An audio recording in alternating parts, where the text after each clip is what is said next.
طلعت الحبر كارثة على الملابس. فطبعا احنا دلوقتي عشان الحبر ممكن ابنك رايح الدرس او صاحبه او زميله عمل جاف عليه، ففي طبعا انواع كذا نوع للحبر، 3 انواع للقلم الجاف.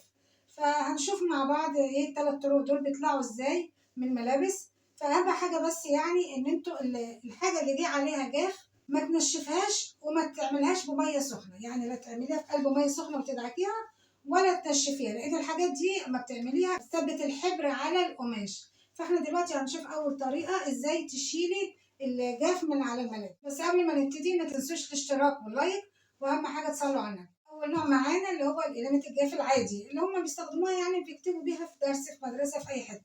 فطبعا لما بيجي على الهدوم ده سهل بيطلع بسهوله.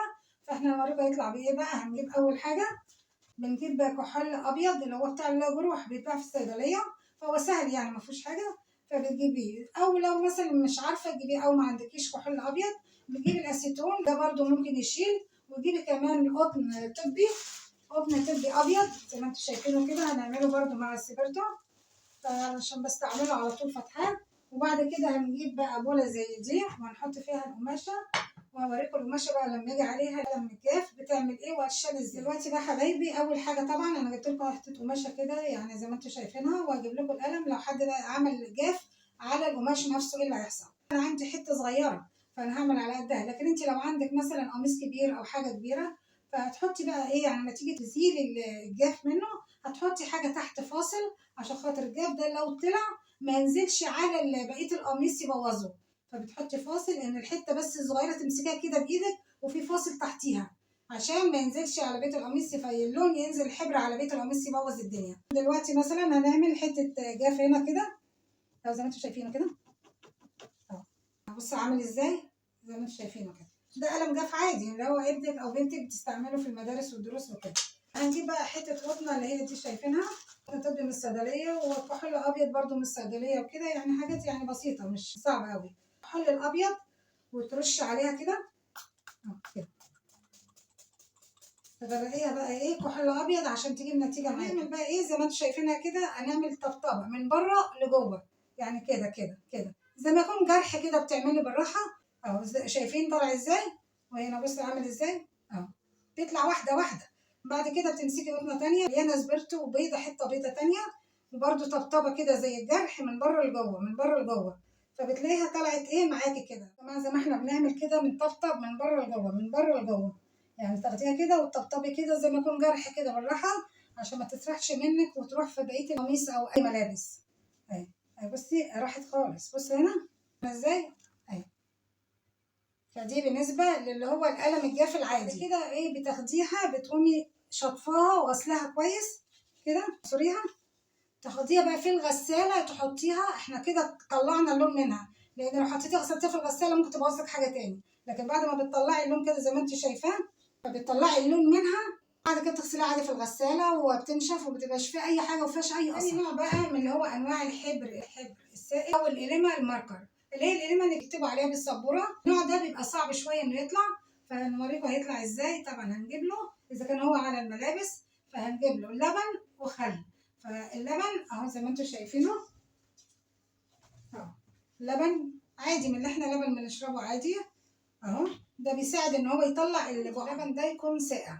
بعد كده هنستعمل اللي هو خل الطبيعي اللي هو في المطبخ، يعني احنا كل حاجتنا كلها من المطبخ ما بنطلعش بره المطبخ، حاجات رخيصه وحاجات عاديه وانت كده كده بتستعمليها، فبنستفاد منها ان احنا يعني بنتخلص من اي حاجه احنا مش عايزينها على الملابس او اي بقع او اي حاجه. طبعا احنا في الدراسه فطبعا اولادنا كلهم بيرجعوا مثلا كل يوم من المدرسه من الدرس، اللي عنده بقعه هنا اللي عنده قلم هنا طبعا بيكون ساقع. وادي الخل وادي القماشه اهي مثلا اللي احنا هنستعملها. فالقلم الماركر اللي قلت لكم عليه زي ده كده شايفينه، ده بتاع السبوره عادي كلهم بيكتبوا عليه على السبوره، فده هو صعب شويه في الطلوع فهيجيب شويه معانا. فهنمسك مثلا لو مسكنا حته كده اهي اهو شايفين مثلا زي دي كده، فهنعمل ايه بقى. طبعا جبنا اللبن الساقع فهننقع بقى الحته اللي فيها الحبر دي هننقعها في اللبن، وقلنا اللبن لازم يكون ساقع. فاللبن لما يكون ساقع هيفتت الحبر اللي في قلب القماشه فبتطلع معاكي بسهوله بعد كده ومش بتتعبك. فنحطها كده وننقعها في اللبن اهو اهو شايفينه كده الحته اللي فيها الايه الحبر. نسيبها فيها لمده ساعه وبعد كده هرجع لكم. 1 hour ودلوقتي بقى حبايبي بعد ما نقعناها ساعة رجعنا لكم بقى تاني. فهنشيلها بقى من اللبن كده، فهنعصرها كده كويس. وبعد كده هنحتاج بقى فرشة أسنان زي دي كده، وهنحتاج بقى الخل. حبايبي اللبن خلاص شلناه كده زي ما انتم شايفينه وخلصنا منه بعد ما نقعناه ساعة فيه، واللبن يكون بارد عشان يفتت طبعا الحبر اللي في قلب القماشة. هنجيب بقى صحن كده عشان لما نقلب الخل عليها فتخفف لك خالص البقعة، مش هتلاقيها. هتحطي عليه بقى خل كده زي ما انتم شايفينه. تفضلي الفرشه برده خل عشان يبقى فيها عسل، وتقعدي بقى تدعكي فيها جامد كده وتاخدي الخل كده وتقعدي تدعكي تاني، تدعكوا جامد عشان تطلع معاكم. ده بيبقى صعب شويه، عشان كده بننقعه في اللبن ساعه وبعد كده بنحط الخل عليها تاني. اهو زي ما انتم شايفينها اهي، بصوا بقى شكلها ايه. مش اي حاجه.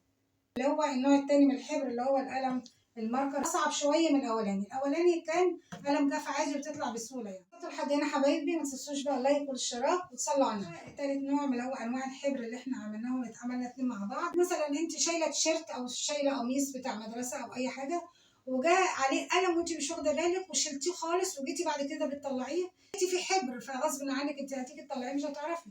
يبقى النوعيه دي اللي هو حبر ناشف. فازاي بقى هتطلعيها هنقول لك دلوقتي مع بعض. زي مثلا ده اهو، شايفينه اهو زي ده كده. فده قديم بس مش عارفه اطلعه، بغسله في الغساله مع الحاجه وبرده هو مش عايز يطلع. فنطلعه ازاي؟ فهنجيب اول حاجه اللي هي معجون سنان. بعد كده هنجيب كربوناتو كده زي ما انتم شايفين من عند العطار، يعني بيتباع سايب ورخيص مش غالي. فده كربوناتو برده مع المعجون بيساعد ان هو بيطلعه بسهوله يعني. هنعمل بقى مع بعض الخليط ده زي ما انتم شايفينه. ادي صحن اهو فاضي اهو هنحط فيه الخليط. فهنحط ايه زي نص معلقه كربوناتو كده زي ما انتم شايفينه اهو كده اهو، نص معلقه. بعد كده ناخد بقى المعجون زي ما انتم شايفينه كده، هنحط ايه معلقه من المعجون كده، نص معلقه كربوناتو زي ما انتم شايفينه، وادي معلقه المعجون اهو. هتاخدي حبه ميه صغيرين قوي، يعني ممكن ربع معلقه، لان هو يعتبر عايز ميه بسيطه قوي اهو، حاجه بسيطه كده. قلبيهم مع بعض كلهم كده. احنا عايزينه ناشف يعني الميه، بس ان هو ايه تخلطهم مع بعض. هناخد بقى من الخليط اللي احنا عاملينه ده، وهناخد منه كده اهو زي ما انتم شايفينه كده، وهنحطه على القماشة اللي فيها الحبر القديم اللي هو صعب اللي هو يطلع عشان نطلعه بسهولة. اهو زي ما انتم شايفين. نفرده بقى مع بعض كده اهو زي ما انتم شايفين. بصوا ازاي. وبعد كده هنسيبه مع بعض نص ساعة. نص ساعة وارجع لكم تاني.